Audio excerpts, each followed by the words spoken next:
بسم اللہ الرحمن الرحیم النبی اولا بالمؤمنین من انفسہم، نبی مومنوں کے ساتھ ان کے نفس سے بھی زیادہ تعلق رکھتے ہیں۔ وَأَزْوَاجُهُ أُمَّهَاتُهُمْ، اور آپ کی بیویاں ان کی مائیں ہیں۔ وَأُولُو الْأَرْحَامِ بَعْضُهُمْ أَوْلَى بِبَعْضٍ، رشتہ دار ایک دوسرے سے زیادہ تعلق رکھتے ہیں فی کتاب اللہ، اللہ کی کتاب میں۔ من المؤمنین والمہاجرین، یہ بنسبت دوسرے مومنین اور مہاجرین کے۔ الا ان تفعلوا الى اولیائکم معروفا، مگر یہ کہ تم اپنے دوستوں سے کچھ سلوک کرنا چاہو۔ کان ذلک فی الکتاب مسطورا، تو یہ جائز ہے اور یہ بات لوح محفوظ میں لکھی جا چکی ہے۔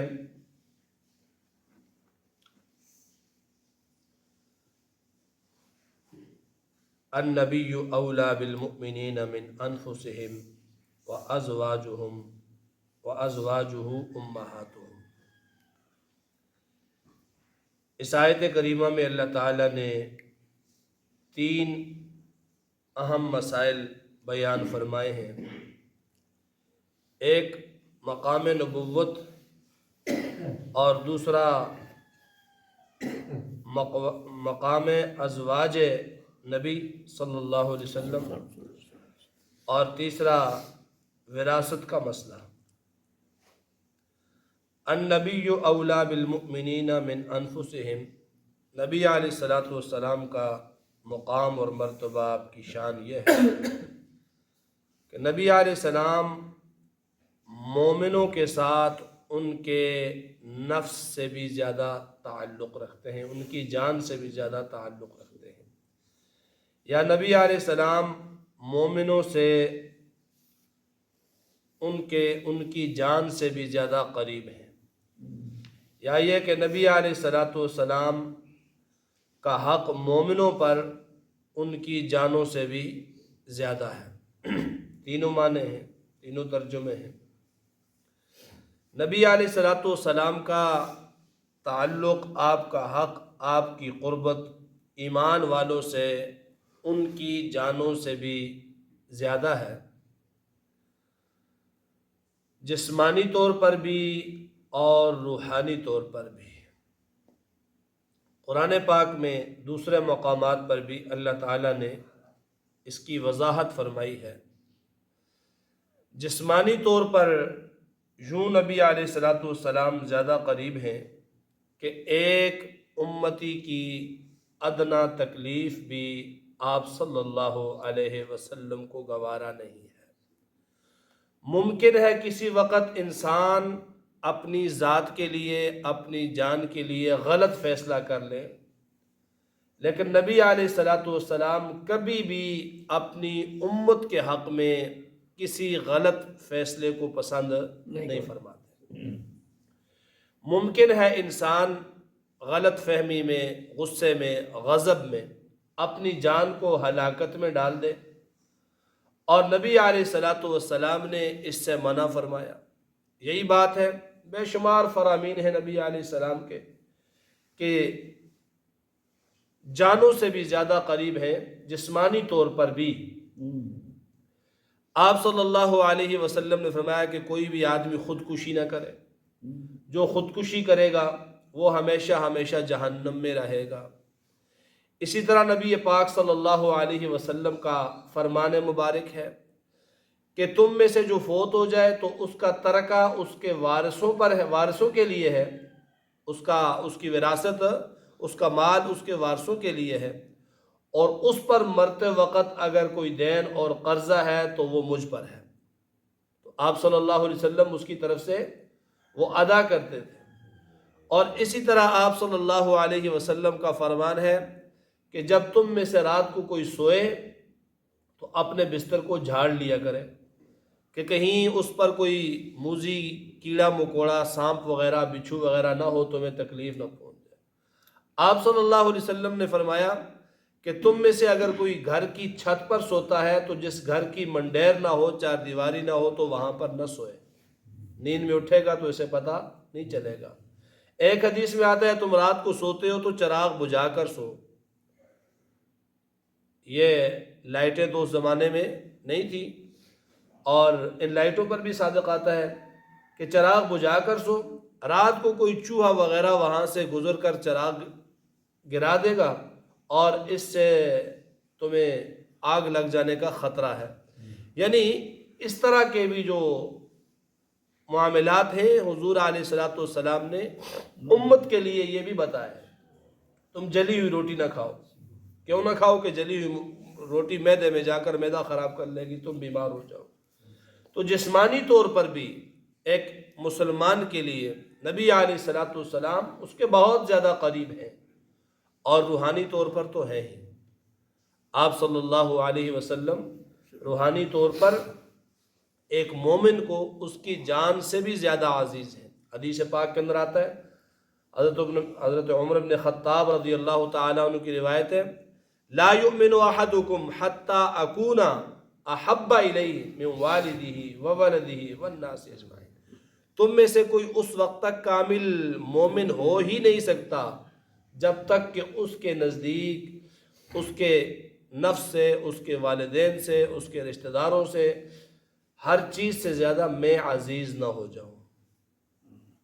اور آپ صلی اللہ علیہ وسلم کا ایک اور فرمان ہے، حضرت عمر بن خطاب رضی اللہ تعالیٰ عنہ آپ کے ساتھ جا رہے تھے تو آپ صلی اللہ علیہ وسلم سے استفسار پر حضرت عمر بن خطاب رضی اللہ تعالیٰ عنہ نے کہا، یا رسول اللہ آپ مجھے دنیا کی ہر چیز سے زیادہ عزیز ہیں سوائے میری اپنی جان کے۔ تو آپ نے فرمایا کہ تم اس وقت تک مومن نہیں ہو سکتے کہ جب تک تمہیں میں تمہاری اپنی جان سے بھی زیادہ محبوب نہ ہو جاؤں۔ حضرت عمر نے فرمایا الآن یا رسول اللہ، اب آپ مجھے اپنی جان سے بھی زیادہ عزیز ہیں، جان سے بھی زیادہ پیارے ہیں۔ وجہ اس کی کیا ہے؟ وجہ یہ ہے کہ ایک تعلق ہوتا ہے جسمانی اور ایک تعلق ہوتا ہے روحانی۔ باپ اور بیٹے کا باہمی تعلق جسمانی تعلق ہے، باپ بیٹے کے لیے معزز و محترم ہے، اور بیٹا باپ کے لیے محبت اور شفقت کا مرکز ہے۔ باپ کبھی نہیں چاہتا کہ میرے بیٹے کو کوئی تکلیف ہو۔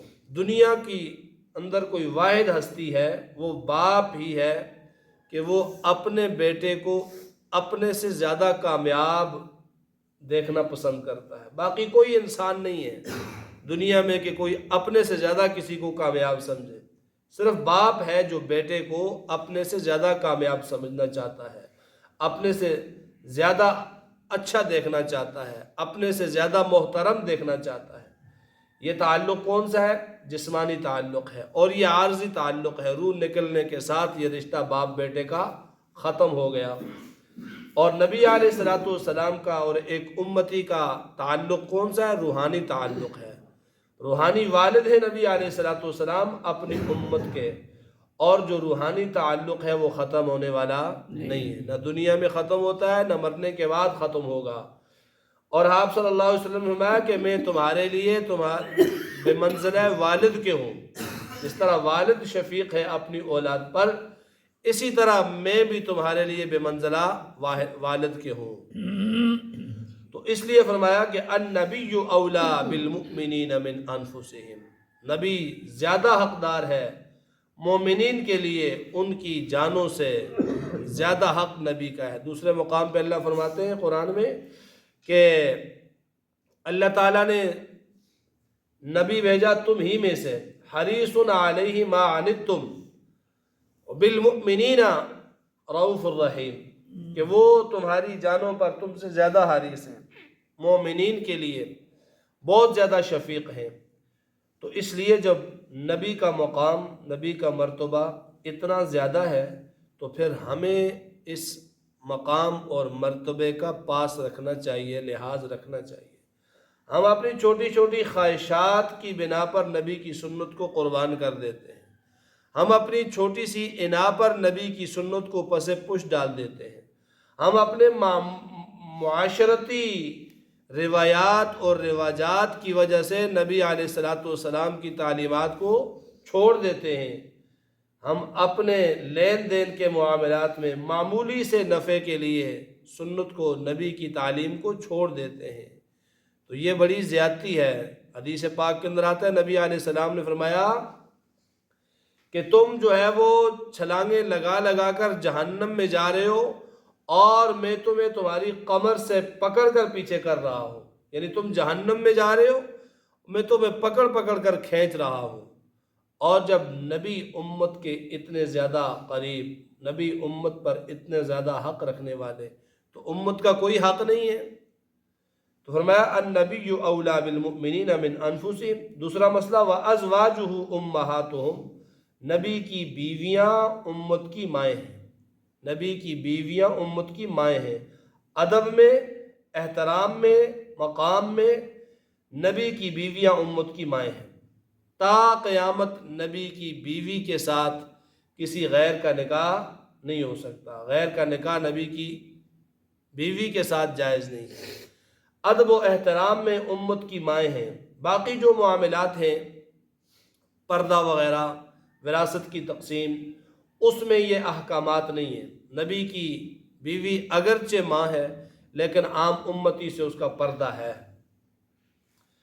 وَأُولُو الْأَرْحَامِ بَعْضُهُمْ أَوْلَى بِبَعْضٍ، یہ تیسرا مسئلہ بیان کر دیا کہ جب ہجرت کی مکہ سے مدینہ کی طرف، تو آپ صلی اللہ علیہ وسلم نے مدینہ میں جا کر انصار اور مہاجرین کے درمیان بھائی چارہ قائم کیا تھا، آپس میں انہیں بھائی بھائی بنایا تھا۔